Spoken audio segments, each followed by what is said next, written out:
Polytechnic ইনস্টিটিউটের পক্ষ থেকে সকলকে শুভেচ্ছা ও অভিনন্দন। আমরা বেশি কথা বলবো না, সরাসরি ক্লাসে যাব। ক্লাস হচ্ছে ফাউন্ডেশন ইঞ্জিনিয়ারিং, আজকে প্রথম ক্লাস। পাঠের বিষয় ভিত্তি, ভিত্তির প্রকারভেদ, ভিত্তির কাজ বা উদ্দেশ্য, ভিত্তির গভীরতা, আর আছে ডিজাইন লোড। এখন প্রথম আছে ভিত্তি।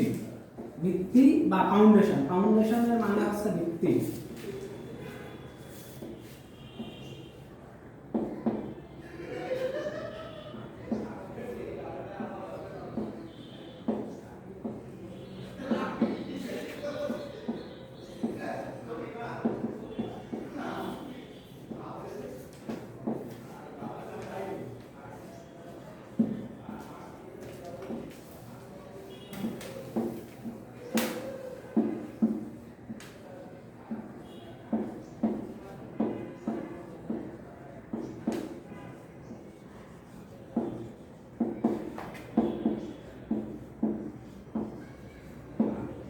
ভিত্তি বা ফাউন্ডেশনের সংজ্ঞা: সকল প্রকৌশল কাঠামোর মাটির নিচের অংশকে ভিত্তি বলে। সকল প্রকৌশল কাঠামোর মাটির নিচের অংশকে ভিত্তি বলে। এই যে একটা প্রকৌশল কাঠামো আছে, মনে করেন বিল্ডিং এর কলামের উপরের সেকশন এইটা, কিংবা বিল্ডিং এর উপরের সেকশন এইটা, নিচের সেকশন এইটা। এখন জিএল দ্বারা বুঝাইছে গ্রাউন্ড লেভেল। গ্রাউন্ড লেভেল মানে মাটি তল, তার মানে এই চিহ্ন দ্বারা বোঝানো হয়েছে এর নিচের অংশ মাটি। এর নিচের অংশ মাটি। জিয়া থাকলে বুঝতে হবে তার নিচের অংশ মাটি, কিংবা যদি এমন চিহ্ন থাকে বুঝতে হবে এর নিচের অংশ মাটি। বলছে কি সকল প্রকৌশল কাঠামোর মাটির নিচের অংশকে ভিত্তি বলে। তাহলে মাটির নিচের অংশ কোনটুকু? এইটুকুন না? তাহলে এই অংশটুকুকে ভিত্তি বলে। কেমন? এখন ভিত্তির অংশ দুইটা, প্রকারভেদ না, অংশ দুইটা। একটা হচ্ছে সুপার স্ট্রাকচার আর একটা হচ্ছে সাব স্ট্রাকচার। এখন সুপার স্ট্রাকচার কোনটা, সাব স্ট্রাকচার কোনটা? সুপার স্ট্রাকচার হচ্ছে মাটির উপরের অংশ হচ্ছে সুপার স্ট্রাকচার, মাটির উপরের অংশ হচ্ছে সুপার স্ট্রাকচার, আর মাটির নিচের অংশ হচ্ছে সাব স্ট্রাকচার। এখন অনেক সময় বলাই যায় যে কোনটা সুপার স্ট্রাকচার আর কোনটা সাব স্ট্রাকচার। সুপারম্যান কি মাটির নিচে দিয়ে ওড়ে না মাটির উপর দিয়ে ওড়ে? মাটির উপর দিয়ে ওড়ে, তার মানে কি সুপারম্যান। সুপারম্যান দেখছেন, সুপার তার মানে সুপার স্ট্রাকচার। সুপারম্যান কোথায় দিয়ে ওড়ে? মাটির উপর দিয়ে ওড়ে, তার মানে সুপার স্ট্রাকচার কোথায়? মাটির উপর। মনে রাখার কৌশল। আর সাব স্ট্রাকচার কি? মাটির নিচে। কেমন? এখন ভিত্তির প্রকারভেদ। ভিত্তি বা ফাউন্ডেশন দুই প্রকার। ভিত্তি বা ফাউন্ডেশন কয় প্রকার? দুই প্রকার। একটা গভীর ভিত্তি আর একটা অগভীর ভিত্তি। ভিত্তি বা ফাউন্ডেশন দুই প্রকার। একটা অগভীর ভিত্তি, একটা গভীর ভিত্তি। অগভীর ভিত্তি আর হচ্ছে কি গভীর ভিত্তি।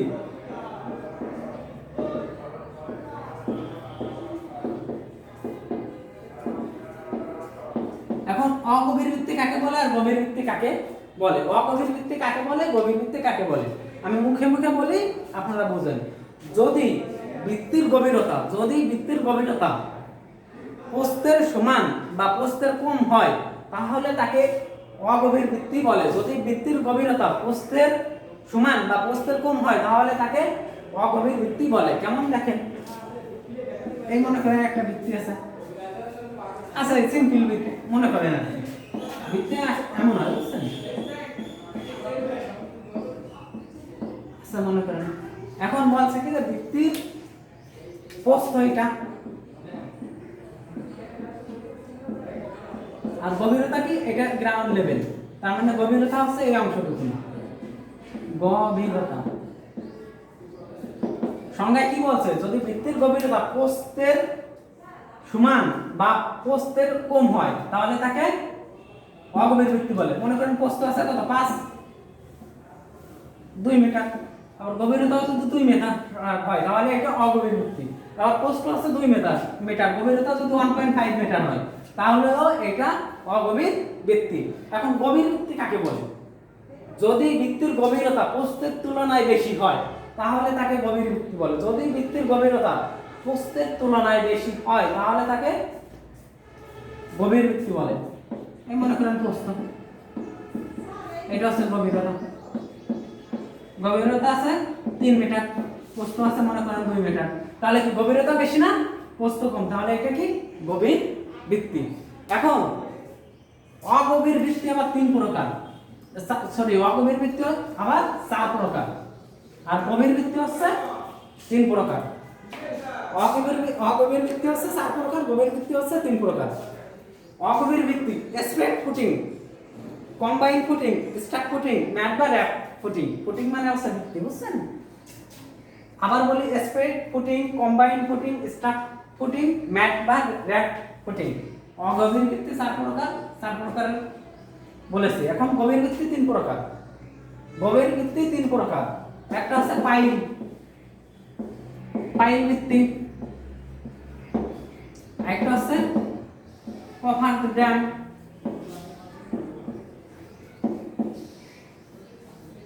একটা হচ্ছে কেইশন।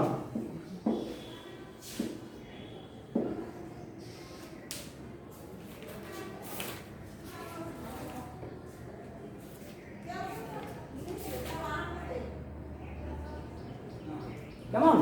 এখন পাইল বৃত্তি কি? সচরাচর যে বৃত্তি ব্যবহার করা হয় গভীর বৃত্তির ক্ষেত্রে এটাই পাইল বৃত্তি, মানে শুকনো মাটির নিচে, বুঝছেন?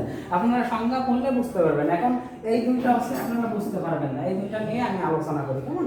কভার ড্যাম, যখন নদীতে কোনো কাঠামো নির্মাণ করা হয়, যেমন ব্রিজ নির্মাণ করা হয়, তখন ওই নির্মাণ এলাকা শুষ্ক রাখার জন্য, নির্মাণ এলাকায় শুষ্ক বা পানি যাতে প্রবেশ করতে না পারে তার জন্য যে ভিত্তি নির্মাণ করা হয় সেটা হচ্ছে কভার ড্যাম ভিত্তি, বুঝছেন? আর কেইশন হচ্ছে কি? পানির নিচে, সরাসরি পানির নিচে যে ভিত্তি প্রদান করা হয় সেটা হচ্ছে কেইশন।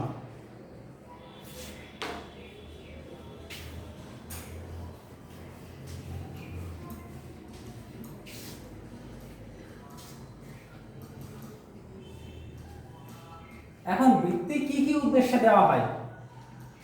ভিত্তির কাজ বা উদ্দেশ্য। ভিত্তির কাজ হচ্ছে লোডের তীব্রতা হ্রাস।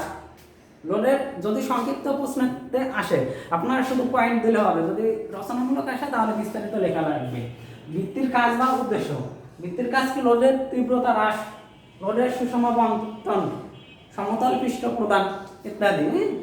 এখন বলছে ভিত্তির গভীরতা। ভিত্তি গভীরতা নির্ণয়ের সূত্র আসে আপনাদের সংক্ষিপ্ততে আসে, কিন্তু যে ভিত্তির গভীরতা নির্ণয়ের সূত্র নোটেশন সহ লেখো। তাহলে ভিত্তির গভীরতা নির্ণয়ের সূত্র, ভিত্তির গভীরতা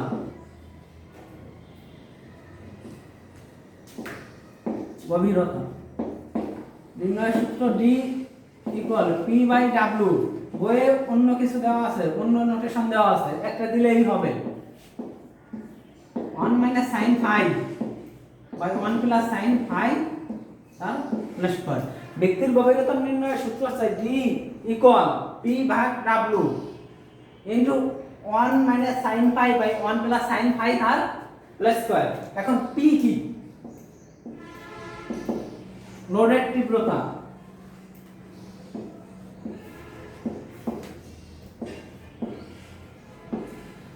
লোডের তীব্রতা। W আছে মাটির একক ওজন,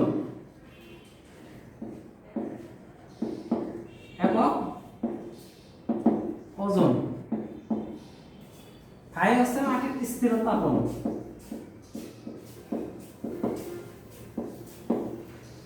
এখন লোডের তীব্রতা কি? মানে হচ্ছে কি আপনার যে ভিত্তি, এই যে ভিত্তি আছে মনে করেন, এই ভিত্তির উপর কি পরিমাণ লোড প্রয়োগ করা হবে সেটা আছে লোডের তীব্রতা। মানে এই ভিত্তির উপর কি পরিমাণ ভার বহন করবে, এই ভিত্তিটা কি পরিমাণ ভার বহন করতে পারবে সেটা হচ্ছে লোডের তীব্রতা। আর মাটির একক ওজন স্থিরতা কোণ। কেমন? এই কিন্তু আসে কত মিনিট হয়েছে?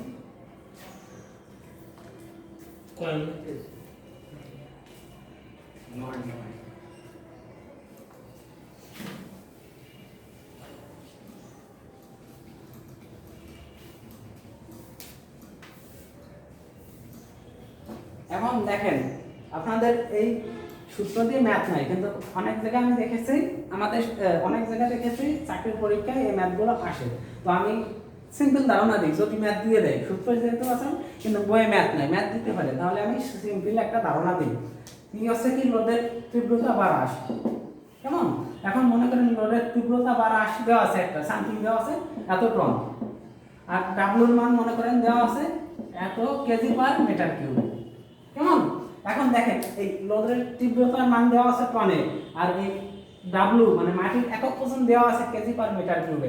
এখন আপনি যখন ম্যাথ করবেন তখন এই দেখেন এই একক আছে কেজিতে, এই একক আছে টনে, টনের রেখা কি করতে পারবেন? পারবেন না। তাহলে এই টনকে কেজিতে আনতে হবে, কেজিতে আনতে হলে টনের সাথে 1000 দ্বারা গুণ করতে হবে, 1000 দ্বারা গুণ করলে সেটা কেজিতে যাবে। কেমন?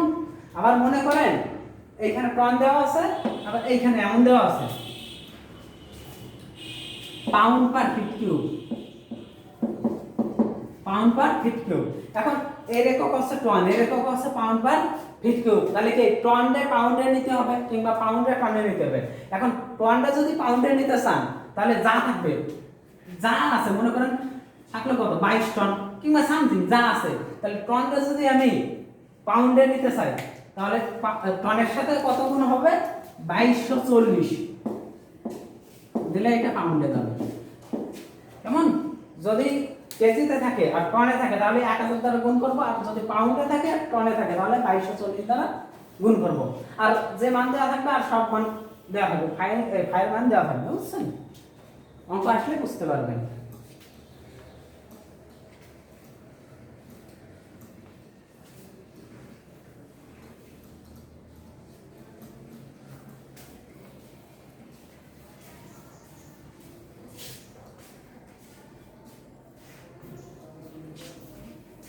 এখন বলছে কি ডিজাইন লোড। ডিজাইন লোড আমরা যখন কোনো কাঠামো তৈরি করব, মনে করেন এই বিল্ডিংটা তৈরি করব, এই বিল্ডিংটা তৈরি করতে হলে আমাদের আগে লোড ক্যালকুলেশন করা লাগবে যে এই বিল্ডিং এ কত প্রকার লোড আসতে পারে, কি কি লোড আসতে পারে, তার উপর ডিপেন্ড করে আমাদের এই বিল্ডিং ডিজাইন করতে হবে। তার মানে ডিজাইনের ক্ষেত্রে ডিজাইন লোড আগে বিবেচনা করতে হবে। তাহলে ডিজাইন লোড কি কি তাই আমাদের জানা লাগবে। ডিজাইন লোড হচ্ছে ডেড লোড। ডেড লোড কি? ডেড মানে কি? মরা। তার মানে কি মরা মানুষ কি চলাচল করতে পারে? পারে না। তার মানে কি ডেড লোড মানে হচ্ছে কি যে লোড চলাচল করতে পারবে না, মানে স্থির অবস্থায় থাকবে, সারা জীবন থাকবে, সেটা হচ্ছে ডেড লোড। মানে স্থির অবস্থায় থাকবে, সারা জীবন থাকবে, চলাচল করতে পারবে না। মনে করেন এখন আপনার মনে প্রশ্ন রাখতে পারে বেঞ্চ কি লোড? বেঞ্চ কিন্তু ডেড লোড না। আমরা বেঞ্চটা কিন্তু কি পরিবহন করে এক জায়গা থেকে আরেক জায়গায় নিয়ে যেতে পারি, তাহলে এটা ডেড লোড যাবে না। ডেড লোড মানে হচ্ছে স্থায়ী লোড, যা পরিবর্তনশীল না। যেমন মনে করেন কলম, বিম, তারপরে কি এই পার্টিশন ওয়াল, এই যে পার্টিশন ওয়াল, হ্যাঁ এইটা, তারপরে আমি যার উপর দাঁড়িয়ে আছি মেঝে, এই কি ইচ্ছে করলে আমি সরিয়ে ফেলতে পারবো? পারবো না। তাহলে এইগুলো হচ্ছে dead load. Live load, live load মানে হচ্ছে সচল ভর, বুঝছেন, যা চলাচল করতে পারে কিংবা যাকে আমরা পরিবহন করে এক জায়গা থেকে আরেক জায়গায় নিয়ে যেতে পারি। যেমন আমি কি এইখানে আছি, আবার আরেকটু পরে অন্য জায়গায় যাবো, তাহলে কি আমি live load. Bench, chair, table এইগুলো কি আমি পরিবহন করে এক জায়গা থেকে আরেক জায়গায় নিয়ে যেতে পারবো না? তাহলে এইগুলো হচ্ছে লাইভ লোড। কেমন? তারপরে আছে কি পরিবেশগত লোড। পরিবেশগত লোডের ভিতর আছে কি কি? উইংস লোড মানে কি বায়ুর যে লোড, তারপরে কি আপনার পরিবেশজনিত লোডের ভিতরে কি কি আছে? বায়ুর যে বাতাসের যে লোড সেটা আছে, ভূমিকম্পনের ফলে যে লোডের সৃষ্টি হয় সেটা আছে, কারণ বরফজনিত বরফের যেখানে তুষার পড়ে সেখানে কি বরফের একটা লোড আছে না, যেখানে মনে করেন -5 ডিগ্রি সেলসিয়াস তাপমাত্রা যায়, সেখানে কি বরফ পড়ে না? বরফ পড়ে, মনে করেন বিল্ডিং এর উপর বরফ পড়লো, বরফের নিজস্ব একটা ওজন আছে না, তাহলে এই ওজনের ফলে কি এখানে একটা লোডের সৃষ্টি হবে না, সেটা হচ্ছে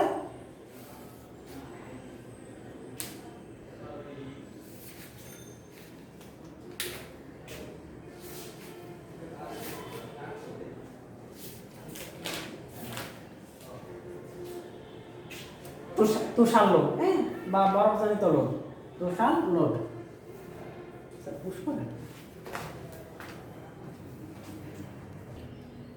এখন ডিজাইন বলে হিসাব করবো কিভাবে? আপনারা কি ডিজাইন অফ স্ট্রাকচার অন পারছেন না? তাহলে তো এইসব আপনারা আগে থেকেই করে আসছেন। ডিজাইন লোড হিসাব করবো কিভাবে? ডিজাইন লোড, ডিজাইন লোডের হিসাব ডিজাইন লোড সমান কি dead load plus live load, DL plus LL. Dead load, DL মানে কি ডেড লোড,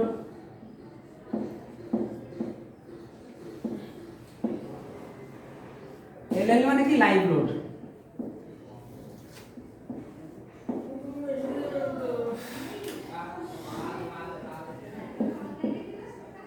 এখন ডিজাইন লোড সমান dead load plus live load. যদি পরিবেশগত লোড থাকে তখন সূত্র কি হবে?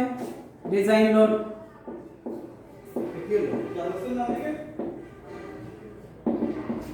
Dead load plus live load.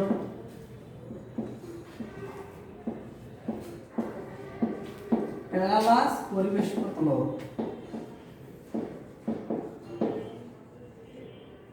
পরিবেশের লোড। এখন এই পরিবেশের কি কি লোড থাকতে পারে? Dead load, live load. পরিবেশগত লোডে কি কি থাকতে পারে? পানির চাপ, মানে মাটির চাপ। আচ্ছা, মাটির চাপ না, আপনি কি বাতাসের যে চাপ, বাতাসের জন্য যে লোডের সৃষ্টি হয়। এখন বাতাসের লোড কিভাবে সৃষ্টি হয় দেখেন, আপনি জোরে বাতাস যদি ছাড়ে, আপনি যদি তার সম্মুখে যেতে চান তাহলে কি আপনার একটা চাপ সৃষ্টি হয়, দেখছেন, মানে একটা বাধা দেয়, তার মানে আপনার ধাক্কা দেয়, আপনি সামনের দিকে এগোতে পারেন না। এগুলো খুব কম পরিমাণে এখন। আর যদি বাতাস না থাকে আপনি কিন্তু সিম্পলি অনেক দূর যেতে পারেন, কিন্তু বাতাস যদি থাকে তাহলে কিন্তু যেতে কষ্ট হবে, কিংবা আপনি ওই নির্দিষ্ট টাইমে অত দূর যেতে পারবেন না। তার মানে কি বাতাসের একটা চাপ আছে, আর চাপের জন্য কি লোডের সৃষ্টি হচ্ছে না। তাহলে কি এই লোডটা নেবে কারা? দেওয়াল, দেখছেন, কিংবা যে কলম, এইসব লোড বহন করবে। যে বাতাস যদি ছাড়ে কি দেওয়ালে ধাক্কা দেয় না, আর ওই ধাক্কা দিলে কিসের সৃষ্টি হয়? লোডের। সেটা হচ্ছে বাতাসের লোড। তারপরে আপনার কি কি থাকতে পারে? ওই বাতাসের লোডকে কি বলা হয়? উইন্ড লোড, বুঝছেন, উইন্ড লোড। তারপরে কি ভূমিকম্পন জনিত লোড, ভূকম্পন লোড। ভূকম্পন থাকলে কি আপনার কি বিল্ডিং কাঁপে না, কিংবা এই মাটি কাঁপে, কাঁপার ফলে কি বিল্ডিং নড়ে না? নড়লে কি ওইখানে লোডের সৃষ্টি হয় না? তাহলে ওই লোডও বিবেচনায় করতে হবে। আবার যদি বরফ পড়ে, যদি কোথাও বরফ পড়ে, আমাদের দেশে তো পড়ে না, বাইরের দেশে যে সব এলাকায় বরফ পড়ে সেইখানে কি আপনার তুষার লোডও বিবেচনা করা হয়। তুষার লোড।